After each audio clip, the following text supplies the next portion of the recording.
देखिए, तो अभी तो आपको पता ही है हम लर्निंग पढ़ रहे हैं और आज की क्लास जो है हमारी वो थ्योरीज ऑफ लर्निंग पर रहेगी। ठीक है, तो क्या है लर्निंग, क्या है अधिगम, ये सब मैं चर्चा आपसे कर चुका हूँ इससे पहले क्लासेस में।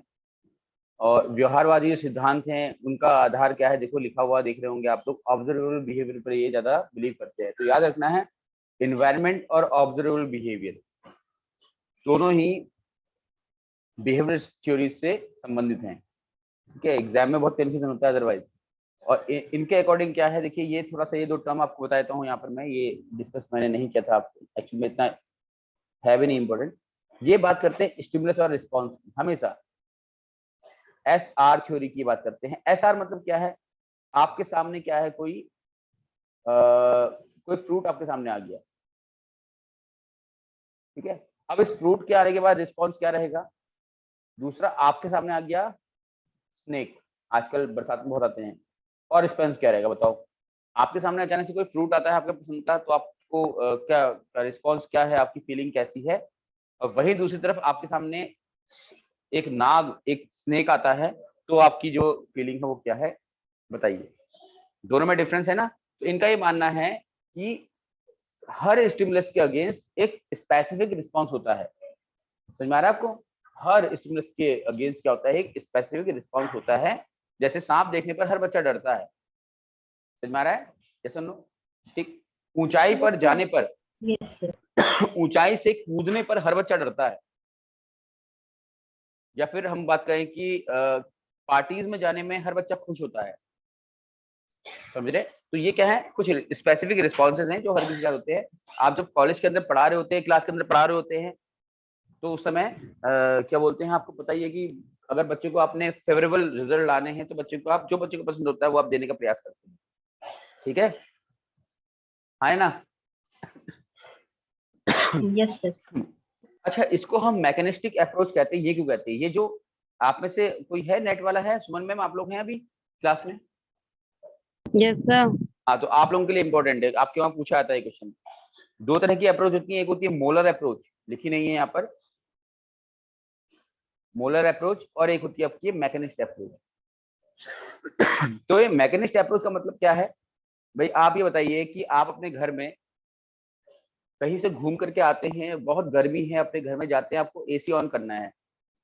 तो आपको पता है ना कौन सा स्विच ऑन करने पर आपका एसी ऑन होता है ना। तो आप हमेशा वही स्विच ऑन करते हैं और उस स्विच को ऑन करने पर हमेशा एसी ऑन होता है। आप अंधेरे में आ रहे हैं, आपको लाइट ऑन करनी है, तो आपको पता है कौन सा स्विच है इससे लाइट ऑन होती है, तो आप उसी स्विच को ऑन करते हैं और लाइट ऑन होती है हमेशा। ये सुन लो,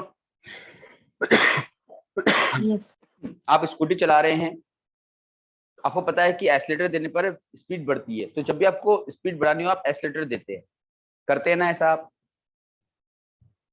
क्योंकि अभी जो हमने एग्जांपल्स लिए हैं, चाहे एसी ऑन करने की बात हो, चाहे आपका लाइट ऑन करने की बात हो, चाहे आपका जो स्कूटी है उसकी स्पीड बढ़ाने की बात हो, ये सब क्या है, मशीन है। मशीन है तो कहीं ना कहीं कुछ मैकेनिज्म है इनका जो कभी चेंज हो ही नहीं सकता। अगर आपके पास एक लैपटॉप है, उस लैपटॉप में कोई एक बटन है, जो स्विच है, सॉरी, एक जो बटन है, इसे टैप करने पर आप क्या करते हैं, लैपटॉप को ऑन कर देते हैं। तो हमेशा उस लैपटॉप के उसी बटन को ऑन करने पर आपका जो लैपटॉप है वो ऑन होगा।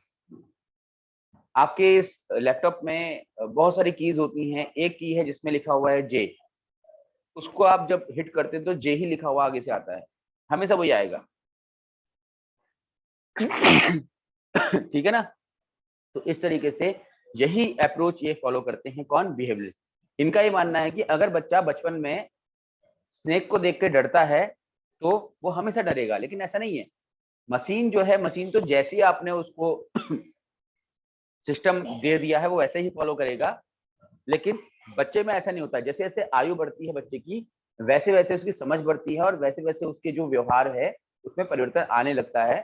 तो स्टिमुलस, किसी एक पर्टिकुलर स्टिमुलस के अगेंस्ट जहां पहले कुछ और व्यवहार कर रहा था, कुछ और व्यवहार करना शुरू कर देता है बच्चा। चलिए, समझिए ना आप मैग्नेटिस्ट अप्रोच क्या होती है। हेलो, यहाँ पर ये लोग जो ह्यूमन माइंड होता है, जो इंटेलिजेंस होती है, उसको बिल्कुल भी एक्सेप्ट नहीं करते। ठीक है, आगे बढ़ूं मैं? Yes, sir. Yes, sir. इसे समझ लीजिएगा, ये इम्पोर्टेंट थोड़ा सा, हालांकि एलटी वालों के लिए इम्पोर्टेंट नहीं होता, लेकिन फिर भी। तो पहले हम थॉर्नडाइक को पढ़ लेते हैं। थॉर्नडाइक के लॉ ऑफ इफेक्ट को देख लिया आपने, ठीक है, स्पेस के लिए देख लिया। हम थॉर्नडाइक की थ्योरी पे चलते हैं पहले, फिर आगे बढ़ेंगे। अभी तो सिर्फ ये आपका ये क्या जो आइडियलिज्म है, सॉरी जो आइडियाज है वो देखे जा रहे हैं, आपके विचारधाराएं, अलग विचारधाराएं हैं, उसके अनुसार कैसी कैसी थ्योरीज बनी हुई है आपकी, ठीक है। अब आते हैं हम ट्रायल एंड एरर थ्योरी पे। स्क्रीन में दिखाई दे रहा है आपको trial and error theory? Trial and error theory, Yes, sir. तो लिख लीजिएगा, ट्रायल एंड एरर थ्योरी किसने प्रोपेगेट की है? E.L. थॉर्नडाइक है, एडवर्ड ली थॉर्नडाइक इनका पूरा नाम है, आप लोगों को जानकारी होगी, बड़ी रोचक कहानी है इनके नाम पर भी, है ना, पढ़िएगा। इनका नाम एडवर्ड ली क्यों पड़ा है? फिर first scientist theory of learning, क्योंकि ये पहली साइंटिफिक थ्योरी थी लर्निंग की, इसीलिए कहीं ना कहीं कुछ लोग का मानना है कि E.L. थॉर्नडाइक क्या है, फादर ऑफ लर्निंग भी है, ठीक है। अधिगम का मनोविज्ञान का इनको जनक भी माना जाता है, कई कुछ लोगों का मानना है, सबका मानना नहीं। इस सिद्धांत के और भी नाम है कुछ, कनेक्शनिज्म, इसको हिंदी में कहते हैं संबंधवाद, लिख लीजिएगा संबंधवाद। स्टिमुलस रिस्पांस, उद्दीपन अनुक्रिया, ठीक है। दो और नाम है इसके, लिख लीजिएगा। एक और नाम इसका है बॉन्ड थ्योरी, ठीक है, बंध का सिद्धांत या बॉन्ड थ्योरी। जो केमिस्ट्री में बॉन्ड होते हैं ना, देखो ये एस और आर है, इसके बीच में ये साइन क्या होता है, बॉन्ड का साइन तो होता है, ये पढ़ते होंगे आप लोग, है ना, पढ़े हैं आप लोग, नहीं पढ़े हैं? स्पेशली जब आप ऑर्गेनिक Yes, केमिस्ट्री sir. पढ़ते हैं तब बहुत Yes, पढ़ते हैं sir. आप, है ना, हाइड्रोकार्बन Yes. पढ़ते हुए, single bond, double bond, triple bond. Thorndike term his cat learning as a trial and error. तो आपको बताइए ट्रायल एंड एरर का नाम है प्रयास एवं त्रुटि का सिद्धांत, हिंदी में से बोलते हैं हम प्रयास एवं त्रुटि। ट्रायल मतलब प्रयास एवं त्रुटि,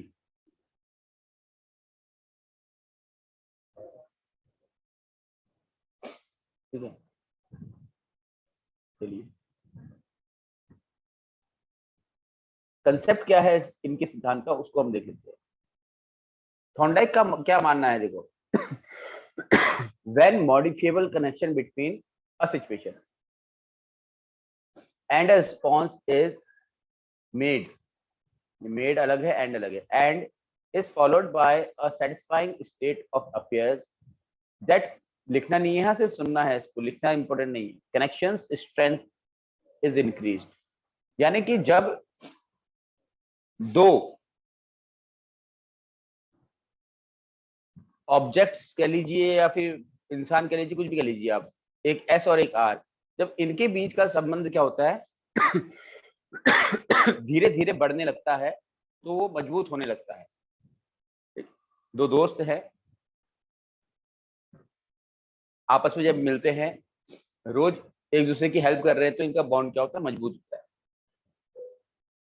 है ना। आप स्कूटी चला रहे हैं, 1 2 3 4 5 6 दिन तक आपने स्कूटी चलाई, तो जितनी बार स्कूटी चलाएंगे उतना क्या होगा, आप सीखेंगे। तो ये कुछ है आपका, जितना आप प्रैक्टिस करेंगे उतना आप सीखेंगे, तो ये लॉ ऑफ एक्सरसाइज भी इनका इंक्लूडेड है। ये एक पजल बॉक्स है इनका, जिसका उन्होंने यूज किया है अपने एक्सपेरिमेंट में, जहां पर देखिए आप अंदर ये बिल्ली दिख रही है आपको, ये बिल्ली है, और इसके साथ साथ ये आपको लीवर दिख रहा होगा अंदर से। अरेंजमेंट कुछ ऐसा है कि बिल्ली जब इस लीवर पर पैर लगाएगी या इसको खींचेगी, तो ये दरवाजा खुल जाएगा अपने आप और बिल्ली बाहर आ सकती है। अब इन्होंने स्टार्टिंग में क्या किया, बिल्ली को अंदर रखा, तो तब तक बिल्ली का पेट भरा होगा, तो उसने थोड़ा प्रयास तो किया बाहर आने का, जैसा कि आदत होती है हर जानवर की, लेकिन अधिक प्रयास नहीं किया और वो आराम से बैठी रही। धीरे धीरे उसे भूख लगी मतलब क्या, उसको खाने की जो आवश्यकता है वो पैदा होने लगी, नीड डेवलप होने लगी उसके अंदर, ठीक है। अब वो नीड डेवलप होने लगी तो नीड फुलफिल कैसे होती, तो फुलफिल करने के लिए मछली रख दी थॉर्नडाइक ने बाहर से। अब ये भूख लगी है और खाना भी है, अब भूख भी लगी है, खाना भी है, यानी ड्राइव भी है और गोल भी है। ड्राइव तो हंगर हो गया, गोल हो गया मछली। तो वहां तक पहुंचने के बीच में क्या है, पिंजरा आ गया, ठीक है, सलाखें आ गई। अब इससे बाहर कैसे आए, तो इससे बाहर आने के लिए भरसक प्रयास इसने किए बिल्ली ने, और अचानक से इस लीवर में इसका हाथ पैर लगा, जो भी लगा, क्या इसने खींचा और ये बाहर आ गई। लेकिन इसको पता नहीं चला कि कैसे बाहर आई। और जब हमको पता नहीं चलता है कि हम कैसे सक्सेसफुल हो गए हैं, सफल हो गए हैं, तो उसको बोलते हैं हम चांस सक्सेस। क्या बोलते हैं उसको हम? Chance success. तुक्के से मिली सफलता, है ना। जैसे आप पेपर देने गए सीटेट का, 150 क्वेश्चन थे उसमें और आपको कुछ नहीं आता था, आपने कहा नेगेटिव मार्किंग तो होनी नहीं है, 150 के 150 कर दिया आपने, तो क्या हुआ, आपके 90 क्वेश्चन सही हो गए, बाकी सब गलत हो गए। तो इस समय जो आपको सफलता मिली है वो तुक्के से मिली, आपको आता कुछ नहीं था, आपने बस एक चांस लिया। तो इसी को बोलते हैं हम चांस सक्सेस। और इस चांस सक्सेस का हमारी लाइफ में बहुत बड़ा रोल होता है, क्योंकि जब एक बार गलती से ही सही सफलता मिल गई है तो दूसरी बार प्रयास करने की हिम्मत आ जाती है। ये है लॉ ऑफ इफेक्ट। प्रयास किया बिल्ली ने, सफलता मिली, यानी कि जो इफेक्ट था वो क्या है आपका, पॉजिटिव रहा, तो वो दोबारा प्रयास करेगी, यानी कि रीऑकरेंस ऑफ बिहेवियर आपको देखने को मिलेगा। अगर वो बहुत प्रयास करती, पिंजरा खुलता ही नहीं, तो वो प्रयास करना छोड़ देती है और वही भूखी रह जाती। समझ में आ रहा है? चलिए, Yes, sir. Process of learning क्या है, देखो एक्सपेरिमेंट तो बताई दिया आपको मैंने इसका, कि बिल्ली को भूख लगी, वो बाहर आई, पिंजरा खींच करके बहुत मेहनत की उसने। दूसरी बार में क्या हुआ, वो मेहनत कम करनी पड़ी, क्योंकि वो left side, right side, back side सब तरफ छटपटाई होगी। तो उसको ये पता चला होगा कि राइट साइड पर जाकर के पिंजरा खुला था, तो अब वो लेफ्ट बैक साइड को नहीं छटपटाई, सीधे राइट साइड पे आ गई। फिर जब वो राइट साइड पे थोड़ी देर तक छटपटाई और अचानक से उसका लीवर में हाथ पड़ा, तो अब उसको ये आइडिया आ गया कि हाँ, लीवर में हाथ जब पड़ा तभी पिंजरा खुला। तो अब दूसरी बार में उसे सीधे लीवर को खींचा और पिंजरा खोल दिया, ठीक है। तो धीरे धीरे सीखिए। प्रोसेस ऑफ लर्निंग में कुछ एलिमेंट्स हैं आपके, ड्राइव। ये पढ़ा रखा आपको मैंने ड्राइव, हाँ, तो मैं इस पर डिस्कशन नहीं करूंगा। गोल मतलब क्या है, जिससे ड्राइव सेटिस्फाई हो जाए, ये नीड, ठीक है, ठीक हो गया। ब्लॉक्स मतलब वही, देखो ये आपकी ड्राइव डेवलप हुई, ये आपका गोल है, इसके बीच में क्या है आपका, ये ब्लॉक्स हैं, ठीक है, यानी कि बैरियर है, ये रुकावट। अब इस रुकावट को पार करना है तो क्या करेंगे आप, प्रयास करेंगे। जो प्रयास आपके होंगे क्या होंगे, वो रैंडम मूवमेंट्स जाएंगे। आपको पता नहीं है कि क्या करेंगे कि इस रुकावट को दूर कर ले, तो आप सब कुछ करने का प्रयास करेंगे, उसे बोलते हैं random movement, to get chance success. और जब रैंडम मूवमेंट्स होते हैं आपके, है ना, आपको पता नहीं कि आप कैसे सफल होंगे, लेकिन आप प्रयास करते रहते हैं, अचानक सफलता मिल जाती है, तो अचानक मिली सफलता को हम क्या बोलते हैं, चांस सक्सेस बोलते हैं, अभी बताया है आपको मैंने, ठीक है। लेकिन पहली बार में आपको सफलता गलती से मिली है, लेकिन दूसरी बार जब प्रयास करते हैं तो आप कहीं ना कहीं थोड़ा ऑब्जर्वेशन करते हैं अच्छे से, और सिलेक्शन करते हैं सही सही मूवमेंट्स का। बिल्ली जब इस पिंजरे के अंदर थी तो पहले वो यहाँ सलाखों की तरफ हाथ पैर मारा उसने, फिर यहाँ मारा, फिर यहाँ, फिर यहाँ। तो दूसरे अटेम्प्ट में उसने सलाखों पर हाथ नहीं मारा। तीसरे अटेम्प्ट में उसने अपने लेफ्ट हैंड साइड को भी बिल्कुल हाथ नहीं मारा। चौथे अटेम्प्ट में उसने बैक साइड भी छोड़ दिया। थर्ड अटेम्प्ट में उसने, सॉरी, फिफ्थ अटेम्प्ट में उसने ये भी छोड़ दिया, सीधे लीवर पकड़ लिया। तो 5-6 प्रयासों में वो सीख गई, यानी कि ये सब कुछ क्या था, इसका फिक्सेशन था। समझ रहे हैं आप लोग? यस और नो? हेलो? Yes, sir. हाँ, Yes, sir. तो लिख लीजिए, हिंदी में लिख लीजिएगा इसको आप। ड्राइव को लिखिए चालक, गोल को लिखिए उद्देश्य या लक्ष्य, ब्लॉक को लिखिए आप रुकावट, रैंडम मूवमेंट को लिखिए आप अचानक या फिर मूवमेंट्स, रैंडम मूवमेंट ही लिख लो उसका फिलहाल। चांस सक्सेस लिखिए आप, गलती से मिल रही सफलता या तुक्के से मिली सफलता। और सिलेक्शन ऑफ प्रॉपर मूवमेंट मतलब कि सही मूवमेंट्स को चयन करना, सही प्रयासों का चयन करना और फिक्सेशन को मतलब कि सटीक प्रयास को पकड़ लेना, ऐसा कुछ लिख दीजिए। बाकी अंग्रेजी में तो आपके सामने है ही है। तो मीटिंग अभी आपकी ओवर हो रही है, फिर दोबारा रिजॉइन कर लीजिए आप, फिर स्टार्ट करते हैं आगे। ओके